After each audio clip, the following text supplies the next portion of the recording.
So this is Stark OJ, and this is kind of my first upload. It's not an intro video, but today I'm gonna be doing a character analysis on Erza Scarlet.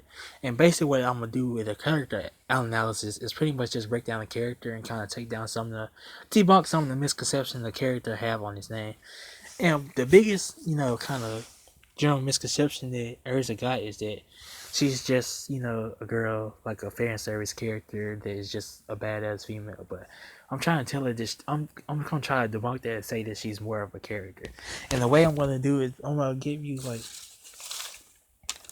backstory first. Then I'm gonna give you the character progression or character development. Then I'm gonna give you the impact of the character on the series that the character's in, and then I'm gonna give my honest opinion about it, or kind of like a summary of what I just said, or anything like that. But so the topic of today is Urza Scarlet. If I haven't said this before, but the general like I said, her backstory is pretty much like a split two-part story. We heard the first backstory when we was getting geared up for the Tower of Heaven arc, where she was kind of like a little girl that was in a village that kind of got trapped in here to build a tower for God. It's pretty much hence the name, the Tower of Heaven, which we know that now result it was kind of a tower to speak to Zerov, which we're not gonna get onto that all then. So basically, she was kind of like a girl that had really no parents, and she was stuck in a slave camp until one day the opportunity came out where she could break out. Then one of her childhood friends turned against her because of via problems that when it does come, I will explain that character later. And then she was able to escape alone, but feeling sad because she couldn't escape the people she cared about most in there. She washed up on the shore, kind of ran into, this mopey little girl kind of kind of walked into Makara, which is the guild master for Fairy Tail, and then that's when we get into like how she became a member of Fairy Tail and stuff like that. The second part of that is where we kind of found out how she got dropped in the village when at the kind of at the in the Alvarez arc is when her mother was married to, her mother was the first creation of, Dragon Slayers and stuff like that, but I'm not going to explain that further either. And her father would have a baby and stuff like that. Find out that, like, she was slowly turning into a dragon. So she held Erza in her stomach, like, for like 400 years.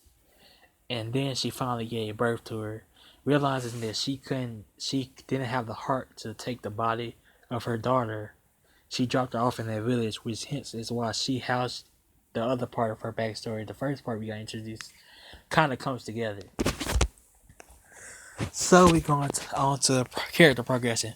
When I feel like if character progression is when she was first introduced around like the fifth episode, she was kind of introduced as this like just really kind of strong female with like just a barbaric woman, and kind of like when we see that a lot. She's kind of like somebody who's tried to be nice, but just kind of just doesn't know. Kind of, she thinks she's being nice, kind of, but it's kind of in a forceful way. She's kind of like that teacher that like that substitute teacher thinks she's kind of doing the right thing, but she's kind of doing it. Kind of trying to do it the wrong way. Like it has a good meaning, but it's come off wrong. It's kind of how Erza was kind of introduced to as like a barbaric ruler, kind of like that kind of person.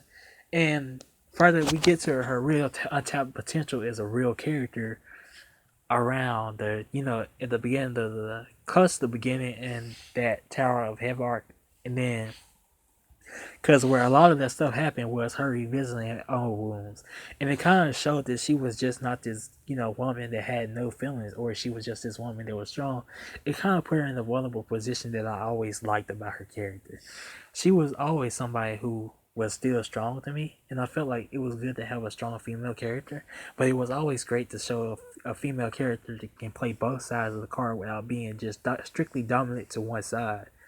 So the thing is that when it happened in the Tower of Heaven, a lot of wounds got reopened, and it kind of just showed how much she was a leader to she was a leader to certain people, but it kind of just showed how much of a character, how much depth a character like her could have out the beginning of the series. And it's just not the Tower of Heaven arc that she kind of showed and grew on me as a character.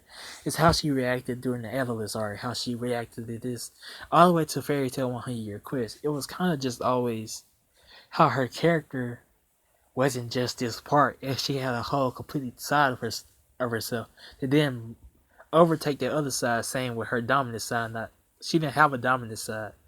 This was just Erza, Scarlet, Titania, the fairy princess, the queen of fairies. So I mean, and then like I said, when we get to the Alvarez arc, when she finally meets her mother, she kind of grows on me. She grows after already growing on me a lot. She became.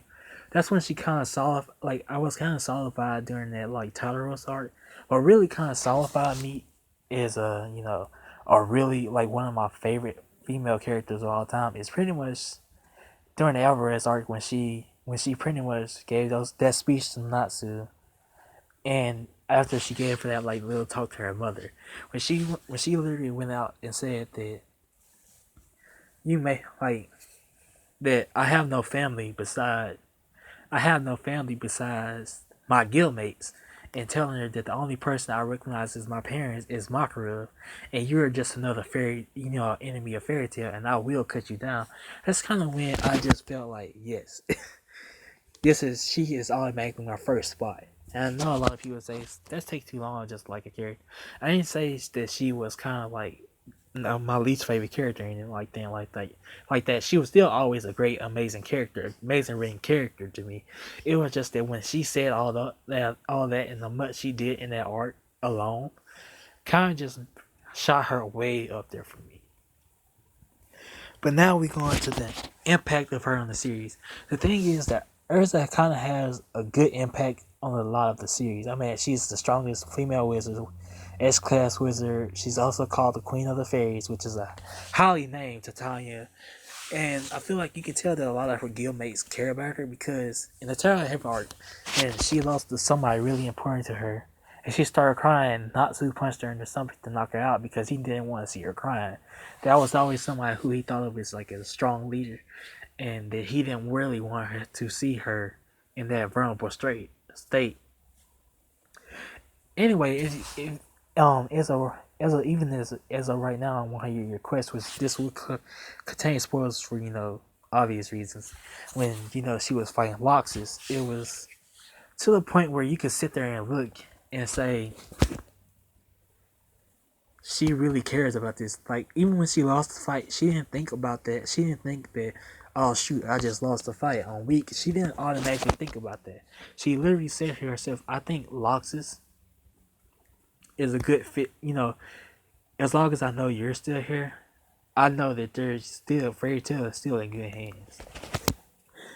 But it's like stuff like that would always just make I feel like Fairy Tail wouldn't be the same without Erza. I feel like Erza isn't the sole factor of why Fairy Tail is such a for me such a good series. But Erza is pretty much a character that brings that two side factor to that most people can that dominantly can use one. She kind of brings both of those factors in female characters and brings them together in a way that doesn't make her seem outlandish or stuff like that.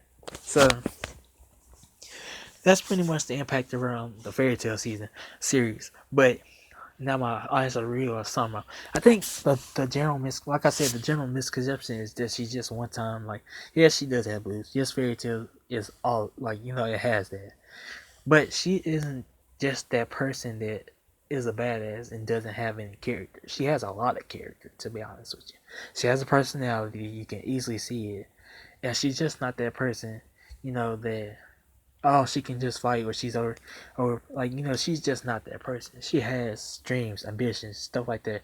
She wants to fall in love with another character. She wants to do that. She wants to have the same dreams as everybody else.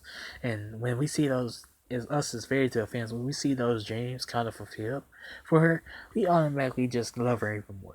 I feel like the thing is that where Erza gives a lot of what people need to see in certain series. But like I said, this is a character analysis for her, and I will do more fairy tale characters, and I have Asuna character one coming like slightly after this. It might be, I think they'll be all uploaded the same day, but I have him coming up one the same almost same time as this one. But that's enough for me. That's enough out of me. If you like this video, like, share, comment, and if you don't, just leave a comment why you didn't like it. But this is Stark OG. Peace. OG.